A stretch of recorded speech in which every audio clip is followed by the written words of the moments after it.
Gopi Jana Vallabha Girivaradari.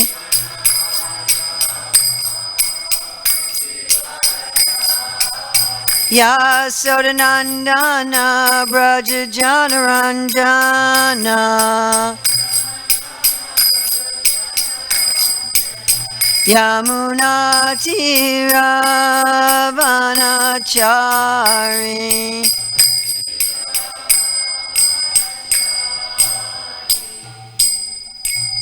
Jayam Vishnupad Paramahamsa Parivrajikacharya Asatara Satyashri Srimad Evangeli Sesi Bhaktivedanta Swami Maharaj Prabhupada Ki Jai. ISKCON founder Acharya Srila Prabhupada Ki Jai. Anantakoti Vaishnava Vrinda Ki Jai. Namacharya Srila Haridas Thakur Ki Jai. Prem Shri Kaho Shri Krishna Chaitanya Prabhu Nityananda Shri Advaita Gadadhar Srivasadi Gaur Bhaktivinoda Ki Jai.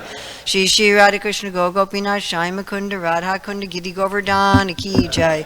Vrindavan Dhamma Ki Jai. Mathura Dhamma Ki Jai. Navadvip Mayapur Dhamma Ki Jai. Jagannath Puri Dhamma Ki Jai.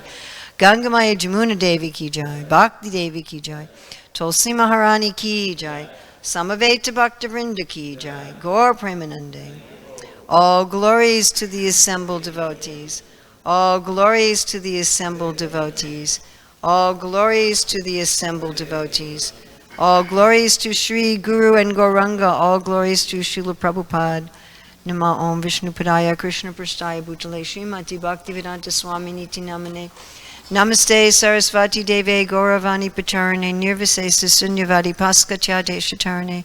Vandeham Shri Guru Shri Yuta Padakamalam Shri Guru and Vaishnavamscha Shri Rupam Sagrajatam Sagana Raghunatham Vitam Sam Sajivam Sadvaitam Sadvadutam Parijana Sahita Krishna Chaitanya Devam Shri Radha Krishna Padam Sahagana Lalita Shri Vishakam Vitamscha Vanchakalpa Chubhischa Kripasindhyavacha Patitanam Pavanevyo Vaishnavevyo Namo Namaha.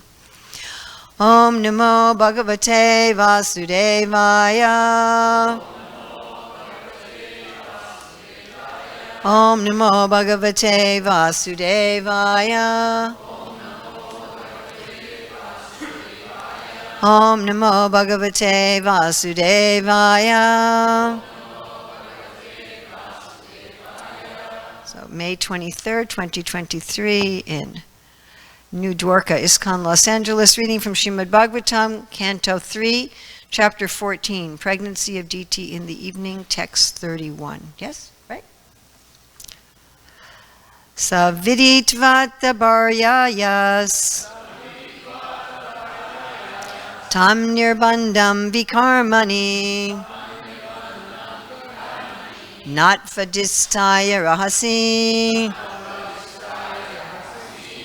tayotpavivesha tayatopaviveshahi. Please chant.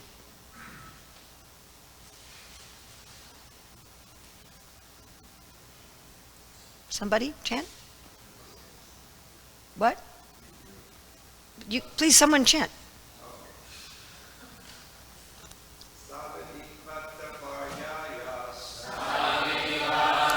Bharyayas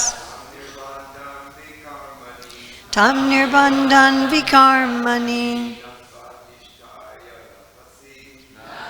ishtaya rahasi Tayatopaviveshahi Sadviditvata bharyayas tam nirbandham vikarmani Adhishtaya rahasi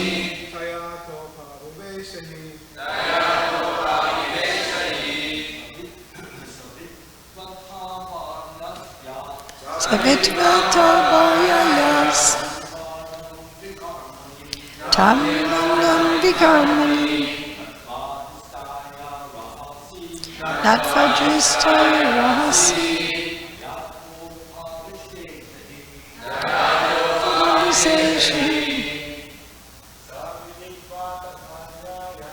Savitvata bharyayas tam nirbandham vikarmani Vishtaya Rahasi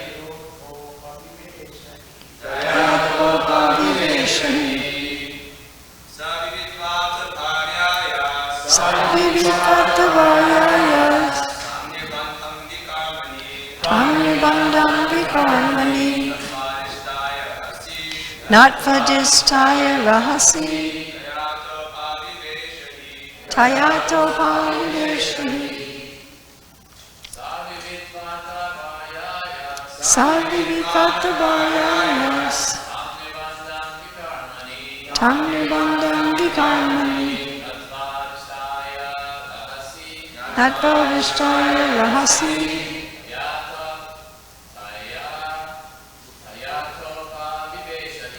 Tayato Paviveshani. Ladies?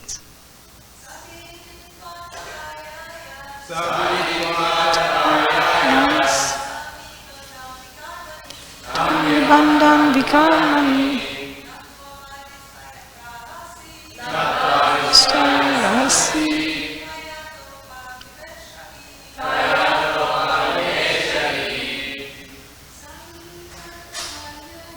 Sarvitvatavayayas Tanirbandan vikarmani Natvavishtaya rasi Tayato paviveshani.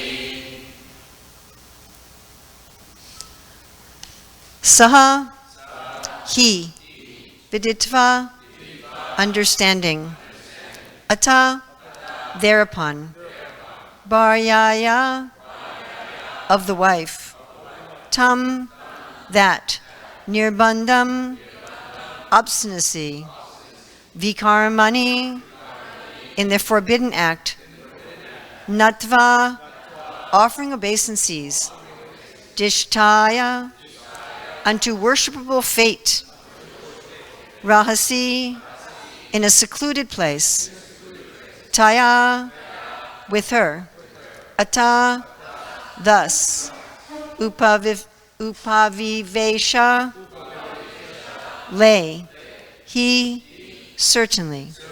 Srila Prabhupada's translation. Understanding his wife's purpose, he was obliged to perform the forbidden act, and thus after offering his obeisances unto worshipable fate, he lay with her in a secluded place. Srila Prabhupada's purport. It appears from the talks of Kasyapa with his wife that he was a worshipper of Lord Shiva, and although he knew that Lord Shiva would not be pleased with him for such a forbidden act, he was obliged to act by his wife's desire, and thus he offered his obeisances unto fate. He knew that the child born of such an untimely sexual intercourse would certainly not be a good child, but he could not protect himself because he was too obligated to his wife. In a similar case, however, when Thakur Haridas was tempted by a public prostitute at the dead of night, he avoided the allurement because of his perfection in Krishna consciousness. That is the difference between a Krishna-conscious person and others. Kasyapa Muni was greatly learned and enlightened, and he knew all the rules and regulations of systematic life. Yet, he failed to protect himself from the attack of sex desire. Thakur Haridas was not born of a Brahmana family, nor was he himself Brahmana, yet he could protect himself from such an attack due to his being Krishna conscious. Thakur Haridas used to chant the holy name of the Lord 300,000 times daily. Sa vidit vatabaryayas tam nirbandham vikarmani nat vadishtaya rahasi taya topa viveshahi. Understanding his wife's purpose, he was obliged to perform the forbidden act, and thus after offering his obeisances unto worshipful fate, he lay with her in a secluded place. So I thought the word vikarma here is very interesting. We have karma, vikarma, and akarma. So karma is the good things that you get good results for. Right? Pious activities that you get, a beautiful body and money and education. And vikarma is the bad things that will get you in trouble, that will get you poor and sickly and in legal trouble. And then there's akarma, which gives you liberation. So here we have vikarma. Now, of course, we might ask, how is this vikarma? They're married and she wants a child. That seems pretty karma. So what made it vikarma was, Prabhupada has this word, untimely. And I think this is a very interesting concept.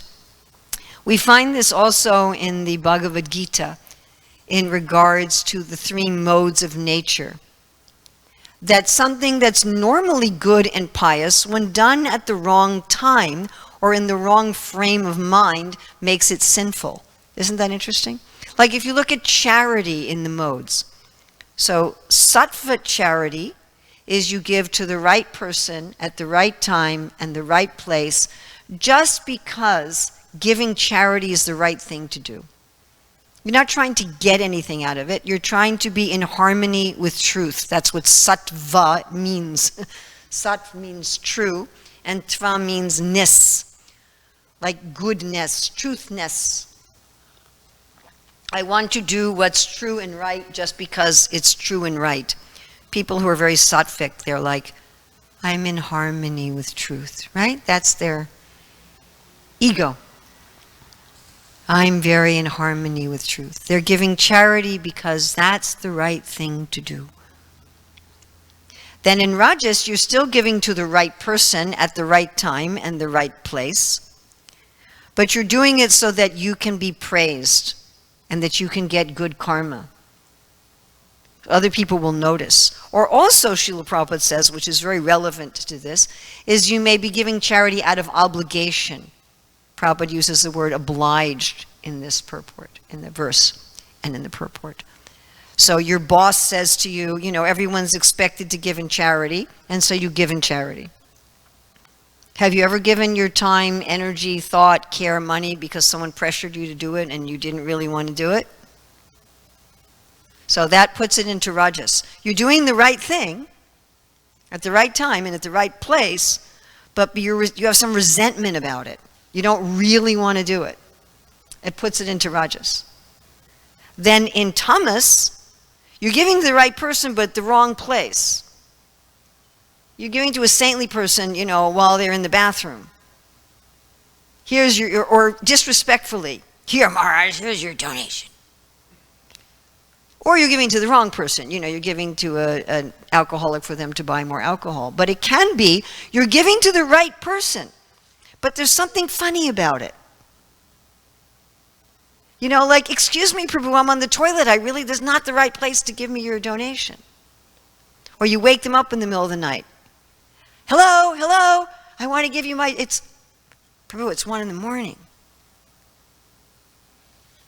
So just having it be at the wrong time, it can be the right thing, but the right thing at the wrong time can push something into tamas and make what's normally karma, vikarma. That's interesting, isn't it? Right? We have in the 7th canto, when it's asked, why is the Lord appeared to be partial, which kicks off the whole story of Nrsingadev. And the answer is the Lord is not partial. He favors sattva. And to me this is logical because sattva means truthness. So I always give the example that the builders and the architect of this building, they didn't make the walls to give you pain. They didn't make the windows to give you pain. But if you want to go in or out of the building, you can't use the walls or the windows. And that's not prejudice on the part of the builders. So when you go in and out through the doors, you're happy. And if you act in sattva, you're happy. Now, if you try to go in or out of the doors when they are locked, in other words, if you're using the right method but at the wrong time, the same effect will be there as if you try to go through the walls. Is that clear to everybody? So doing the right, have you ever brought up a very difficult conversation to a person at the wrong time? Who's ever done that? Right? Right person, right conversation. It had to take place, but you brought it up at the wrong time. And what was the result? Nah. Right? Your Krishna Swami likes to say that he learned that there was one sannyasi that he couldn't talk to him about anything difficult before prasadam. Yeah, had to have already eaten. Right? Or how do you feel when someone tries to do something with you at the wrong time? You're like, I can't do it right now, sorry. And they insist. It feels like someone trying to walk through a wall. So this becomes vikarma. Therefore, Krishna talks about how these laws of karma, they're very difficult, aren't they? We might think right person, right action, wrong time. And he told his wife, he said, this is the wrong time. Just wait a little bit. She's like, I don't want to wait. And then what does he do? He says, I guess it's destiny. I guess it's destiny. So this brings up our big question, is why do we do things we know are wrong? Who here has ever done something that they knew was the wrong thing to do? Anybody here ever done something you knew it was wrong when you were doing it? And it might be a little thing, like eating that third piece of cheesecake. You know, it might not be some major thing that's going to cause Hiranyakashipu to be born, but you know, it's something. And you know you're going to regret it. That's basically, we could say, a definition of vikarma. The definition of vikarma is it will bring some result. Its reaction is unfavorable, at least to you, who's doing the action, and probably to others. Right? To try to walk through the wall or try to get out of the building through the window, at least you yourself will suffer.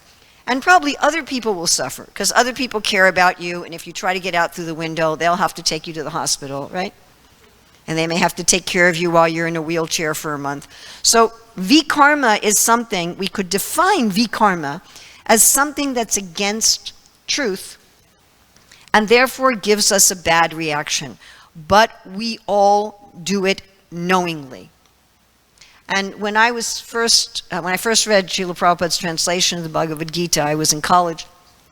And in that particular printing, this question of Arjuna in the 3rd chapter was at the bottom right of the page. You all know what this question is? Why are we forced to do sinful activities seemingly against our will? It's like we're forced. Does Kasyapa feel forced here? Yeah. Is he forced? Is he forced? No. Does he feel forced? Yes. He thinks, I'm helpless. I don't have a choice. It's my wife. She won't wait an hour. I mean, how ridiculous is that? All right, Jai, fate. So the effect of vikarma is we hurt ourselves, we hurt others, and if we are engaged in vikarma, getting liberation is generally impossible. Unless you run into like Lord Nityananda on the street when he's doing Harinam. But, you know, usually if we're doing vikarma, you know, or Narada Muni walks through the forest while you're half killing the animals, you know, if you get something like that. But usually if we're engaged in vikarma, we can't get out. Even if we're engaged in karma, we can't get out. But at least if we're engaged in karma, we can offer it to Krishna. How are you going to offer vikarma to Krishna? It doesn't work. At least if you're doing karma, you can become a karma yogi. So materially we get hurt, right? Our stomach hurts after the 3rd piece of cheesecake. Or, you know, by saying something at the wrong time, somebody's angry with us and someone's upset and there's some mess to clean up. What to speak of heavy, heavy duty vikarma?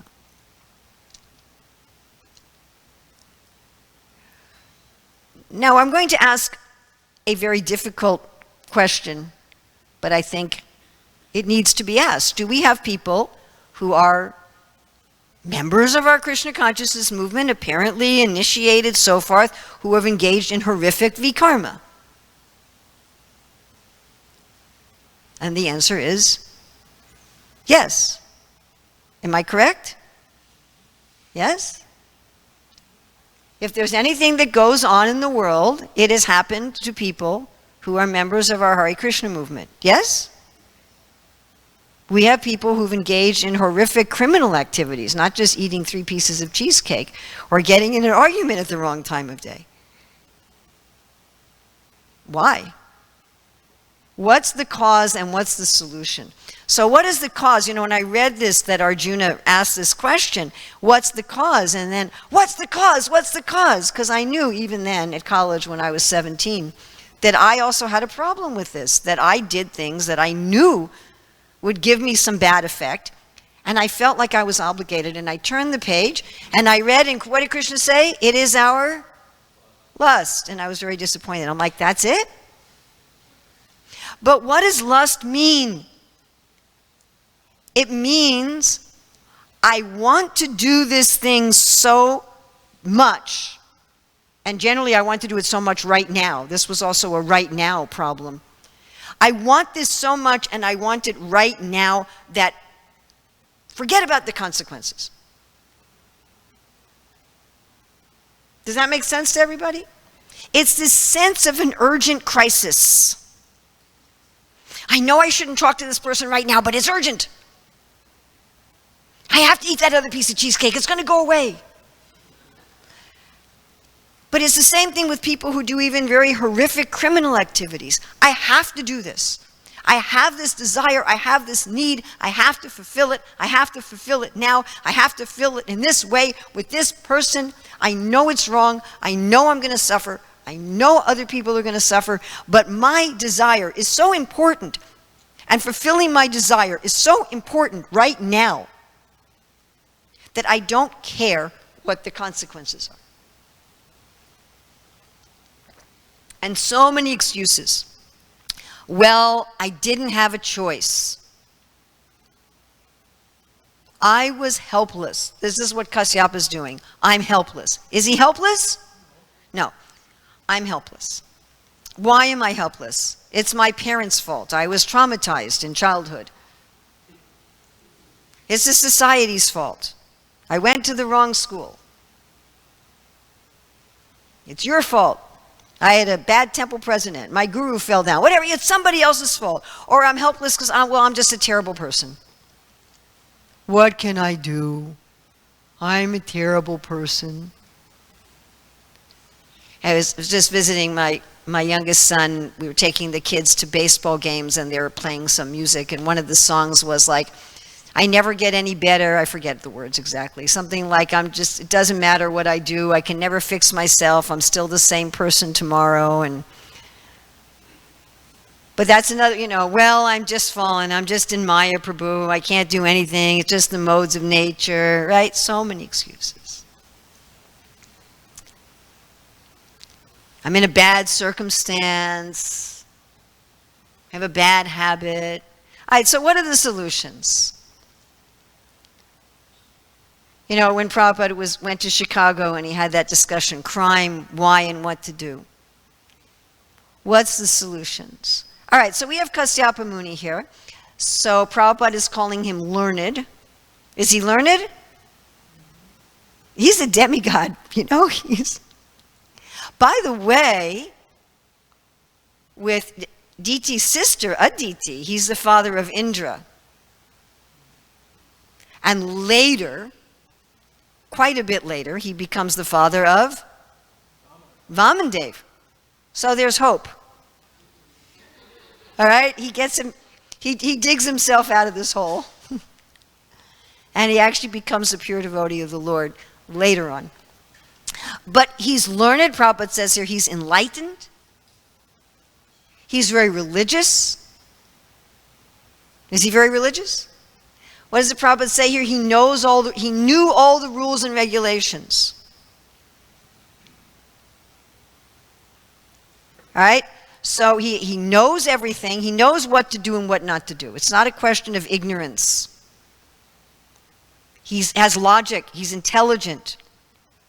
He's religious. He's dedicated to right action. Does he have good habits? What did his wife interrupt him doing? Meditating. He was chanting his Gayatri mantras. It was the Sandhya. She interrupted him in the middle. And he said, not now. Wait an hour. So he had very good habits. Did he have good association? Definitely. Okay. Was he in a good pious place? Very sattvic place? All right. Do you think he was able to have philosophical detachment in general? You don't think in general? I think he was in general. Yeah. I think he was expert in Gyan, you know, the freedom from attachment and aversion.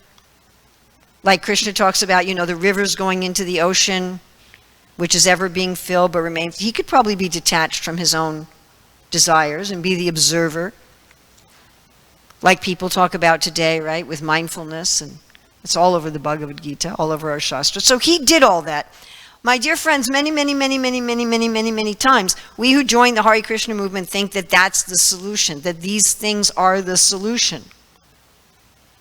I just have to strictly follow all the rules exactly like this and have good habits and have good association and know the philosophy and be able to detach my mind.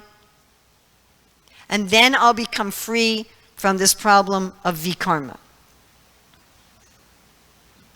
Does that work absolutely all the time? No. It does generally work. It does generally work. In other words, if you get yourself, what we're talking about is sattva gun.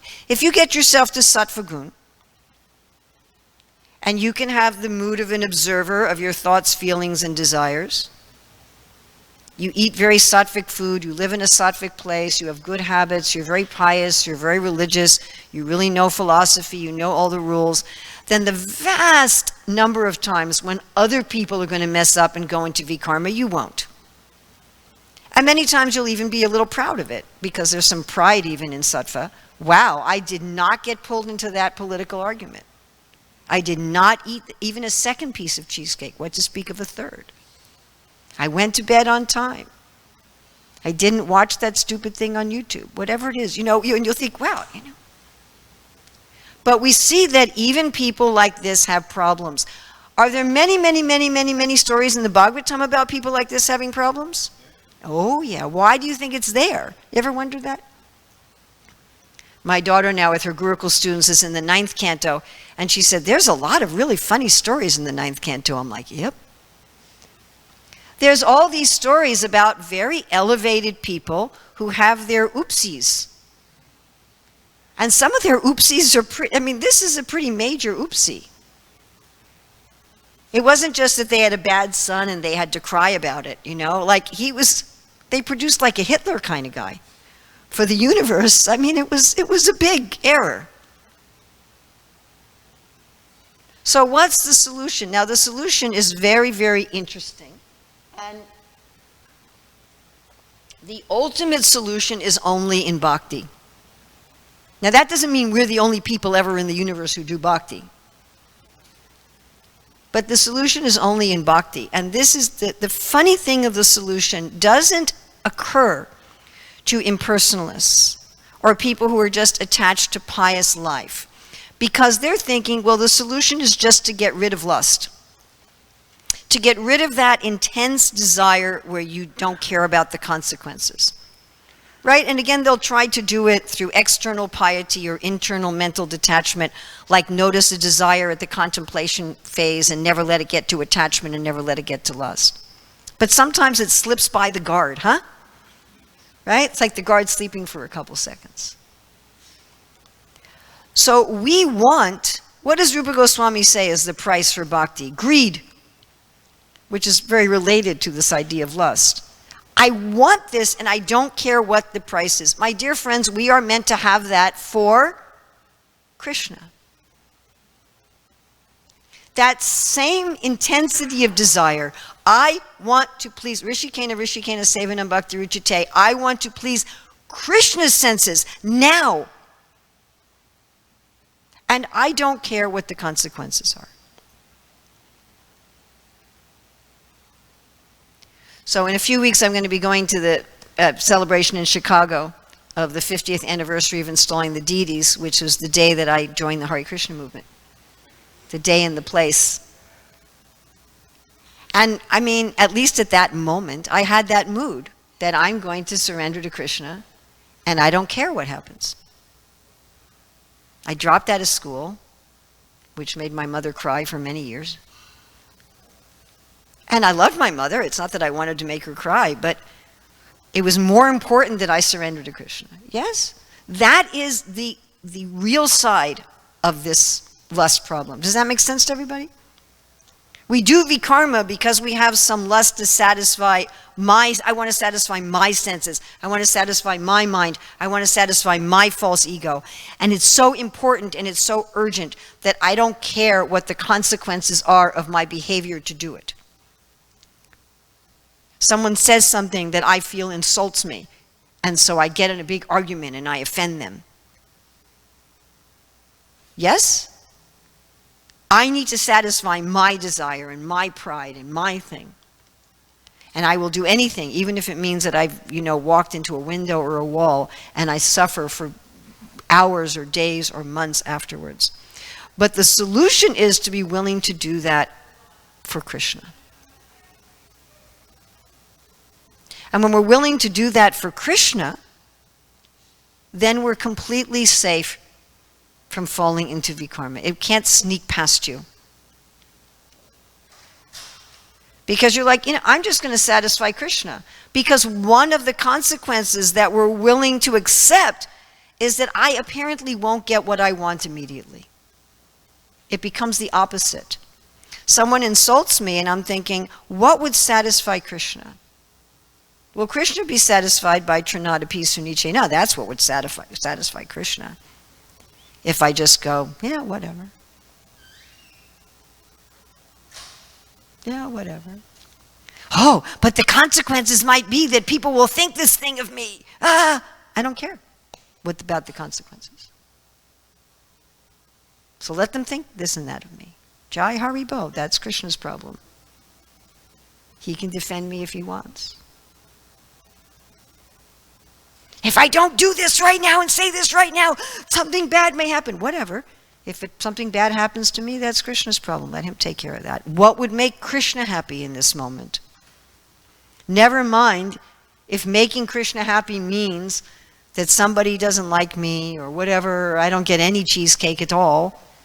How can I make Krishna happy in this moment? And let me not worry about the personal consequences for my ego.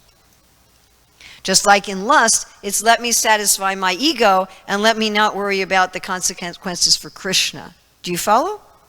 Yes? Let me satisfy my senses, my mind, my ego, and forget about the consequences for Guru and Krishna. That Prabhupada's going to sit and cry, oh well, too bad.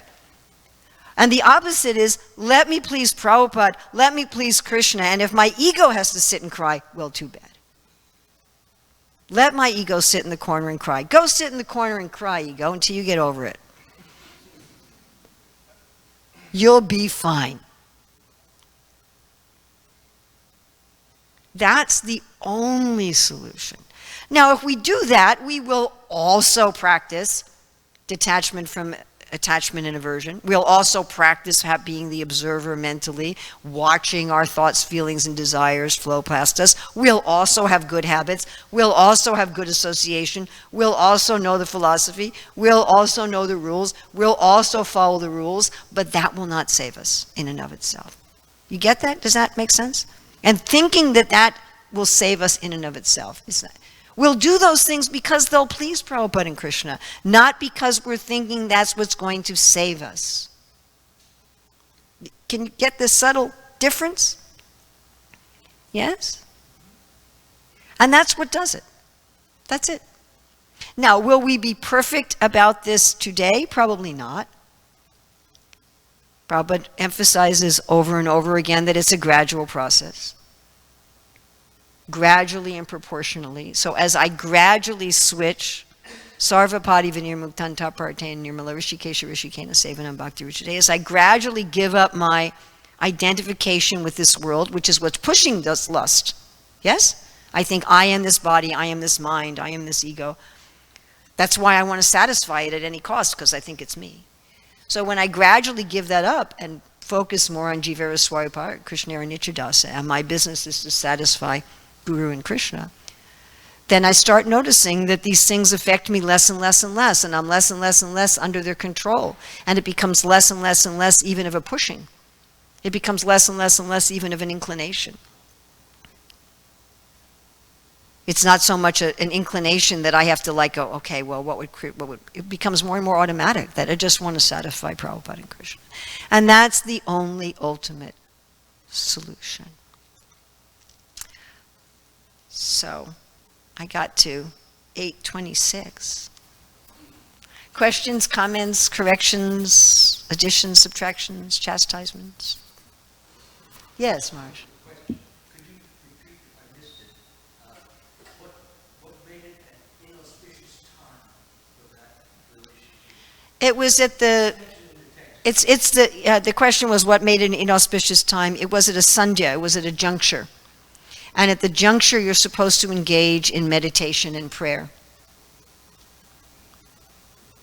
I was thinking of something else. That is that Lord Shiva is passing at that time. Yes. Passing at that time, he's coming with a lot of inauspicious characters, gurus and doctors. Lord Shiva is coming with, but why is Lord Shiva coming? See, what Lord Shiva is kind of in charge of the universal lunatic asylum. So if somebody is really mentally unstable and their subtle body is too mentally unstable to get a gross body, somebody has to take care of them. Like we have our Shanika Rishi, when he was working as a doctor before he retired, he used to take care of the people in the maximum security prison for the criminally insane. Somebody's got to take care of those people. So that's what Lord Shiva does. That's his job. And now he's trying to get them back into a body. Because unless they get a gross body, they can't continue. So he's trying to find a body to put them into. So why do you think he's coming at a juncture? It's an opening. Think of it as like going through an intersection. It's a juncture. Things are open. Things are different. You know, he knows how to take. Lord Shiva knows, of course he knows. He's personification of time himself. The glance of Mahavishnu is time, and it is Lord Shiva. He is time. So he knows exactly what time, and therefore one is supposed to stop one's activities at that time and just meditate. Because it's an opening for these beings. And he said, this is the time for meditation and prayer. This is not the time to have a child. I mean, she only had to wait like an hour. And it wasn't, by the way, it wasn't wrong of her to want a child with her husband. Everybody understands that, right? That wasn't like wrong. But what was wrong is she wasn't respecting the time. And it said that she wasn't respecting her husband either. You know, the mood was, I mean, there was also some envy there. She said, you know, my co-wives have children and I don't, and some of that. She has, you know, we find later in the Bhagavatam that she has some issues with these things. In the 6th canto, yes? Diti has some problems. Now there, in the 6th canto, Kasyapa deals with her very differently. Yes? There, where she wants a child who's going to kill Indra, he's able to work with her, and she becomes a Vaishnavi, actually, later on. So don't worry, she gets it together. Not only does he get it together, it has a happy ending. Yes? Hold on. Oh, thank you. Okay.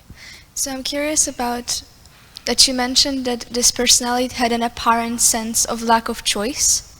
Yes. And I just wonder, how do we continuously return or remind ourselves to the sense of choice, that we are always at choice? Ooh, I really like that question. I think that's a habit that we can get. I always have a choice. I always have a choice. We can start noticing words like can't, have to, should. How much do we use words like that? I have to, I should, I can't. I used to tell my Gurukul students, there's only two things you have to do. You have to exist, and you have to serve.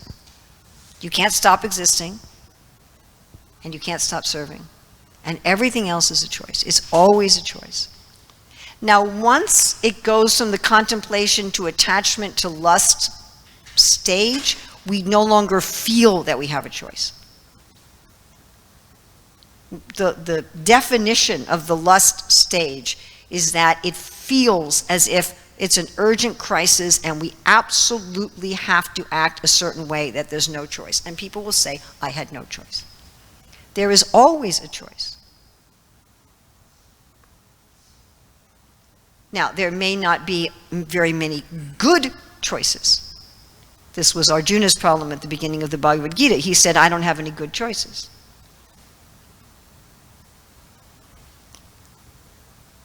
So externally, we may be in a situation where there's not very many good choices, but we can always choose a karma. We can always choose to act for Krishna's pleasure. That we can always choose. That choice is always within our power. Even if on the external platform, we don't have some sort of ideal choice to make. Now here when it says Kasyapa offered his obeisances to fate, he wasn't really like offering it to Krishna or even just to Lord Shiva. He was just saying, I guess it's destined, what can I do? Dhritarashtra was really good at this. This was his MO. So every time, Duryodhana came up with something, he'd say, what can I do? I can't control my son. It's fate. Oh well. If there's going to be a war, there's going to be a war. If the Pandavas are going to die, the Pandavas are going to die. It's not my problem. I can't do anything about it. Oh well. It's fate. So that was Dhritarashtra's go-to, was this, oh well. It's fate. Is that clear? I mean, I think this is at first it's a philosophical concept, but then it's also practice. And it is particularly practice at the contemplation stage, noticing. Like noticing. These things often come upon us so fast we don't realize, and sometimes we go right to anger. Yes? Like it says in the Bhagavatam, it feels like it falls out of the sky, like it feels like anger, like you're fine, and then something happens and poof, you're ready to destroy the universe. It's like, how did I get angry? But it's always these steps. So a lot of it is practice. To notice contemplation before it gets to attachment. Attachment is harder to deal with. Lust is very difficult to deal with. Anger is even more difficult to deal with. Even if it's gotten to that stage, you can kind of unwind it. Prabhupada talks about in the 4th canto how you reverse the process of creation. You can kind of unwind it. Okay, I'm angry. Why am I angry? What was I, absolutely attached to that I'm not getting, or I'm afraid I'm not going to get?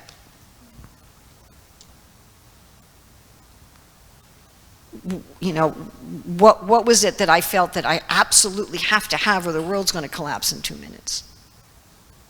And then going back to the original thing, is that reasonable? Is that true? Is that absolutely true? You might say, well, yeah, it's true. Is it absolutely true? And 99% of the time it isn't. If I don't get that plate of prasadam, I'm going to die. Is that true? No. If I let that person think I did something I didn't do, will my whole life be ruined? Probably not. Sometimes it helps when you're older because you've been through all these things and you see that you've survived. It's like, yep, been through that, still living, still going on, okay. That helps. But sometimes getting older doesn't help if a person has been habituated to giving into these things all the time. The ability to see that there's a choice point early on may be more and more difficult to do. And we see this even to people in our Hare Krishna movement. And they'll cover it with something philosophical. I mean, I've been guilty of this. Acting out of lust and anger, thinking I'm defending Prabhupada's movement or something like that. I mean, yes? Do we see this? Yes. Yes? I have a follow-up question. Yeah, okay. and then we're getting late in them. So you just mentioned that there's the fate, like leaving it up to fate, and I wonder what is the difference between saying, oh, it's fate, and like, oh, it's Krishna's plan, or he is caring for everything. Well, unless Krishna is sitting on your chariot, driving your chariot, and saying, yes, kill Karna while he's fixing his chariot wheel, please do not do vikarma thinking it's Krishna's plan. Yeah. Okay? If Krishna's personally there on your chariot, and he says, Karna's fixing his wheel, this is the time, which is normally vikarma. Figure that Krishna doesn't want you to do vikarma by definition. Mm-hmm. By definition, vikarma is something that is not in accord with even ordinary truth, what to speak of absolute truth. Like, who's going to ask you to walk through the wall? Now, if the Lord walks off the altar and walks up to you and says, walk through the wall, go ahead, walk through the wall, don't worry about it. But generally, the walls are there for you not to walk through. I mean, a very, very, very, very, very, very simple example. So you're at someone's house and they have ways they like things to be done. Right? So you do things the way they like to be done. Like I was just at Kasyava's house and he puts his wooden utensils in the dishwasher. When I'm at his older brother's Murari's house, he never puts wooden utensils in the dishwasher. They have their different ways. But suppose I'm visiting Murari, and he said, you know what? You can put that wooden utensil in the dishwasher. So if God's in front of you and says, you can do this, then you can do it. Otherwise, vikarma means something that's opposed to the Lord. So you're not, I'm going to do something that Krishna doesn't want, and I'm going to say it's Krishna's arrangement. It's actually, it's incongruous. It doesn't make any sense. Has anyone ever done something for you that they knew you wouldn't want, figuring you would want it? I know you don't like this, but I think it's what's good for you anyway, so I'm going to do it for you anyway. Has ever anyone done that to you? People have done that to me. Did you like it? No, not at all. You're like, excuse me. I mean, I remember, I'm not going to say the specifics, but I was telling this one devotee, okay, I can do any service, but not this service. And then she came and said, I have something wonderful for you, Urmila. Oh, what's that? This service. And I'm looking at her and thinking, I just told you that was the one thing I didn't want to do. I love doing it so much. You will also love it. And I'm sitting there thinking, huh? So to say I'm going to do something that I know that Guru and Krishna don't want me to do, and then I'm going to just say it was their arrangement and leave it up to them is contradictory. That wasn't my question. When do we say leave it up, you do the right thing and then you leave the results up to Krishna? Yeah. Well, my curiosity was more of like, okay, we know it's out of our control, like with Duryodhana, or just saying about his son of like, oh, I will leave it up to fate. But Duryodhana was under Dhritarashtra's control. Yeah. It's not true. Okay. He was lying. If it's actually under your control, then it's out of your control. I can't control what you eat for breakfast. Yeah. But whether or not Kasyapa has a relationship with his wife was definitely under his control. Absolutely, totally, definitely. She wasn't raping him. It was absolutely under his control. And how Dhritarashtra dealt with Duryodhana was also under his control. Of course, things got to a point where he would have had to put his son in jail to stop it. But he allowed it to get to that point. Is that all right? Yeah? Ultimately, none of us can control the result, but we can control our own actions. Okay, we'll take one more and then we need to stop. Otherwise, I get in trouble. Yes? Prabhu? You had raised your hand. You already answered my question. I already answered your question. Yeah. All right, It very was good. in relation to the preaching of Guru and Krishna. Very good. And okay. Srila Prabhupada ki jai. Thank you so much for your hospitality and engaging me in Srila Prabhupada's service. Oh, thank you very much. Dhritarashtra wasn't just throwing up his hands. He went against his wife. We also